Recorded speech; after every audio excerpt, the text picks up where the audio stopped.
जय श्री राम दोस्तों, ये है नेहा सिंह राठौड़ जो आजकल बहुत ही चर्चा में है। इसका जीवन में एक ही काम है, मोदी और योगी जी को दिन भर टीवी पर बैठकर गाली देना। बाकी किसी भी पार्टी में किसी भी नेता में कोई बुराई नहीं दिखती है। इसी कारण इसको कई बार टीवी डिबेट और इंटरव्यू छोड़कर भागना पड़ता है। इसी कारण ये कवि कम और कांग्रेस पार्टी की दलाल ज्यादा लगती है। यही बात आज एंकर ने इसको डिबेट में सबके सामने बोल दी। चलिए देखते हैं डिबेट में आगे क्या होता है, और साथ में अच्छी लगे तो लाइक और कमेंट जरूर करना। चैनल पर पहली बार आए हैं तो सब्सक्राइब करना ना भूलें। धन्यवाद। और पुलिस कह रही है कि आपकी लाइनों से समाज में वैमनस्य पैदा हो रहा है, आप क्या कहना चाहती हैं? बिल्कुल सही बात है। मुझे एक नोटिस दिया गया है जिसमें ये लिखा हुआ है कि मैंने सामाजिक सौहार्द बिगाड़ने की कोशिश करी है, मैंने समाज में वैमनस्यता फैलाने की कोशिश करी है, समाज में मैं तनावपूर्ण माहौल क्रिएट कर रही हूँ, नफरत फैलाने का काम कर रही हूँ। इसके खिलाफ मेरे लिए जो है वो नोटिस जारी करी है जिसमें ये लिखा है कि 3 दिन के अंदर अगर मैं उस नोटिस का जवाब नहीं देती हूँ तो मुझ पे उचित कार्रवाई करी जाएंगी। ये सारी जो आरोप लग रहे हैं, जो बीजेपी और उनके समर्थक आरोप लगा रहे हैं कि आपके गानों का डायरेक्टर दरअसल विपक्ष है और आप सिर्फ योगी सरकार की आलोचना करती हैं, इसलिए आप सवालों के घेरे। मेरे गानों का डायरेक्टर विपक्ष नहीं, मेरे गानों का डायरेक्टर जनता है। तो ये सब इनका अपना है कि कहते रहते हैं इनसे सवाल कर दो तो आपको वामपंथी बोल देंगे, विपक्ष की गायिका बोल देंगे। इनका तो ये आदत रहा है। तो कोई अच्छा हमको सिखा दिया है। आपके गानों में जो बातें हो रही हैं, थोड़ी देर पहले जो डिबेट चल रही थी नेहा, आपके गानों में, आपकी लाइनों में, आपके बोल में योगी विरोध छलकता है। आप कभी योगी के काम पर, बुलडोजर पर, यहाँ तक कि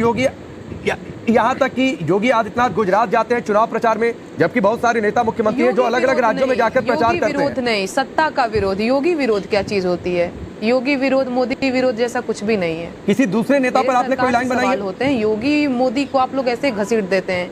योगी विरोधी, मोदी विरोधी कुछ नहीं है ऐसा।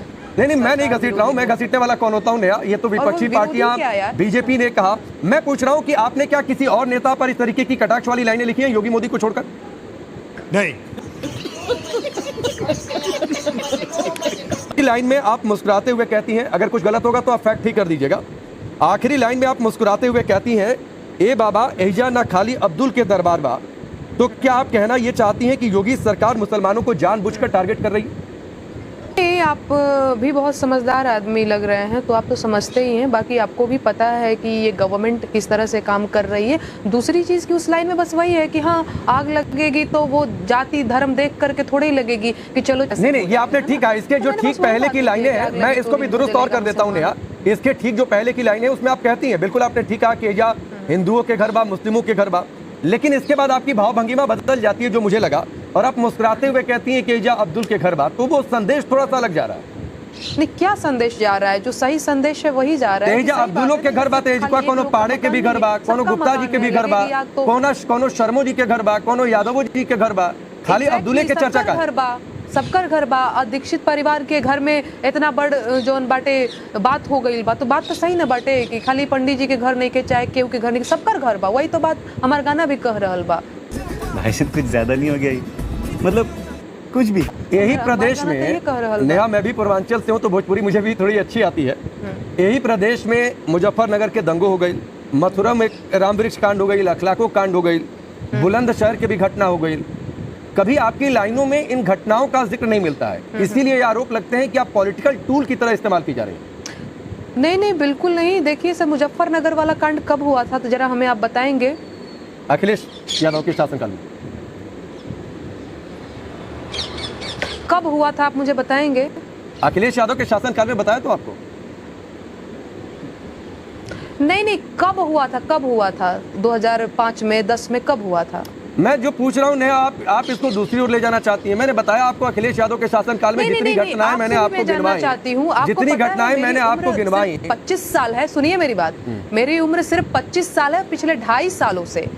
चलिए तो मैं इन 2.5 सालों की बात करता हूँ। इन 2.5 सालों में योगी सरकार के 2 बजट आ गए, 2 इन्वेस्टर समिट हुए। अभी एक इन्वेस्टर समिट हुआ, ग्लोबल इन्वेस्टर समिट। सरकार कह रही है कि 32 लाख करोड़ के इन्वेस्टमेंट का प्रपोजल साइन हुआ है। कभी क्या ये चीजें आपको बेहतर नहीं लग रही हैं? कभी इन पर आपने नहीं लिखा? वो अपनी बेहतरी गिना रहे हैं, बड़े बड़े मंचों से गिना रहे हैं, बड़का बड़का होर्डिंग लगा करके गिना रहे हैं। मुझे ये गिनाने की जरूरत नहीं है। अगर आपको लगता है आपको गिनाने की जरूरत है तो आप गिनाइए। मैं यहाँ पे एक लोक गायिका की हैसियत से बैठी हुई हूँ, विपक्ष के प्रवक्ता के तौर पे नहीं बैठी हुई हूँ। एक गायिका का कर्तव्य है कि वो सिर्फ बुरे कामों की बात करे। गायिका हूँ, मुझे या कुछ गलत होता है सिर्फ उसी की चर्चा करे, बेहतर कामों की चर्चा ना करे। ये बड़ी अच्छी बात कही आप। सरकारी कवि हो गए हैं आजकल, जो बड़े बड़े मंचों पे इनको बुलाया जाता है और ये सरकार की चाटुकारिता करते हैं, इनकी महिमा मंडन करते हैं और वो कर रहे हैं, है ना। तो वो उनसे उम्मीद करिएगा। मैं नेहा हूँ और मैं लोक गायिका हूँ। मेरी आवाज हमेशा हाँ जी लोक के हित में होगा, सरकार के पक्ष में नहीं होगा। नेहा, आपने दो बातें कही। आपने कहा कि जो सरकार के अच्छे कामों की बात करे तो वो सरकारी कवि हो गया, वो चाटुकार कवि हो गया। तो इसीलिए तो सरकार के लोग आरोप लगा रहे हैं कि आप विपक्ष के हाथों में खेल रही हैं। आप अगर सिर्फ आलोचना कर रही हैं तो इसीलिए ये आरोप लग रहा है कि इसीलिए आप पर आरोप लग रहा है कि आप विपक्षी कवि हैं। अगर वो सरकारी कवि है तो से कुछ होता है उनकी, बिल्कुल नहीं। ओके, अरे एक बुलडोजर पर आपका गाना आया, आपको बुलडोजर चलने पर ऐतराज है, लेकिन अगर माफियाओं की प्रॉपर्टी पर बुलडोजर चल रहा है, अगर कहीं अतिक्रमण हो रहा है, आपने कहा कि जनता की आवाज आप बुलंद करती हैं। पिछला जो चुनाव हुआ उसमें बुलडोजर एक बड़ा मुद्दा था और जनता ने इसके समर्थन में वोट किया। तो आपको लगता नहीं है कि बुलडोजर पर यह सवाल गलत है? बिल्कुल, बुलडोजर पे ये सवाल जो है। अच्छा आप बताइए जरा, आप मुझे बहुत ऐसे फंसाने की कोशिश कर रहे हैं। एक्चुअली मैं आपका जवाब भी देती हूँ। आपको क्या लगता है कि बुलडोजर पर मेरा सवाल गलत है या सही है? आपको क्या लगता है सर? मैं एक बार आपसे ही पूछना चाहती हूँ। नहीं, बुलडोजर अगर अतिक्रमण हटा रहा है, अगर माफियाओं पर बुलडोजर चल रहा है, आपने कहा कि जनता सबसे बड़ी जनार्दन होती है, हम भी जनता के प्रति जवाबदेह हैं। तो जनता ने वोट समर्थन में किया। कोर्ट ने कहा कि अतिक्रमण हटाने का एक ही तरीका है कि बुलडोजर चलेगा, कोर्ट ने भी कह दिया। बोलना भी क्या करिए बोल। बहुत अच्छी बात है बुलडोजर चल जाना, अतिक्रमण हटाना, माफियाओं के लिए ये सारी चीजें। कन्हैया मित्तल जी हमारे साथ जुड़े हुए हैं। कन्हैया मित्तल, क्या एक लोक गायक या लोक गायिका का फर्ज सिर्फ इतना है कि वो सरकार के विरोध में आवाज बुलंद करे या फिर सिर्फ सरकार के पक्ष में आवाज बुलंद करे? नहीं तो उसे दरबारी या विपक्षी कभी कह दिया जाएगा। एक लोक गायक या गायिका का फर्ज क्या है? देखिए राकेश जी, एक लोक गायक का सबसे बड़ा फर्ज होता है कि उसके लिए सब समान होते हैं। उसके लाइक डिसलाइक्स मायने नहीं रखते। लेकिन अगर फिर भी वो, ये मैं नेहा जी से क्षमा चाहूँगा लेकिन बात सत्य है, इनकी बातों से लगता है कि इन्हें यूपी तो पसंद है मगर यूपी के योगी पसंद नहीं है। और दूसरी बात कि कलाकार का सबसे पहला फ़र्ज़ होता है कि वो हमेशा पॉजिटिविटी की बात करें, हमेशा नेगेटिविटी अच्छी नहीं होती। आप इनसे रामचरितमानस के बारे में बात करेंगे कि किस प्रकार स्वामी प्रसाद मौर्य ने टिप्पणी करी थी रामचरितमानस को लेकर, तो ये तुलसीदास जी का भी सम्मान नहीं करेंगी। हमारे योगी जी की तो बात की बात है। कन्हैया सिंह राठौर, जो कन्हैया भाई के जो सवाल है उनका तो आप जवाब दीजिएगा, लेकिन ये एक सवाल है कि आपको सिर्फ बुराइयां दिखती हैं। रामचरितमानस को लेकर इतनी बातें कही गई, आपने उस पर कुछ नहीं लिखा। ब्राह्मणों को गालियां दी गई, आपने उस पर कुछ नहीं लिखा। रामायण की प्रतियां रामचरितमानस की जलाई गई, उस पर आपने कुछ नहीं लिखा। लेकिन हाँ, लिखने के लिए एक मुद्दा है जहां पर योगी विरोध होता है, वहां पर आप जरूर लिखती हैं। मैं ये समझती हूँ कि एक लोक गायक का या एक लोक गायिका का फर्ज, जैसा कि ये लोग बता रहे हैं पॉजिटिव और इस तरह की। आज के लिए फिलहाल इतना ही। आपकी तरह मैं भी मायूस हूँ, लेकिन उम्मीद पर दुनिया कायम है। दिल दुखा है लेकिन टूटा तो नहीं है और उम्मीद का दामन छूटा तो नहीं।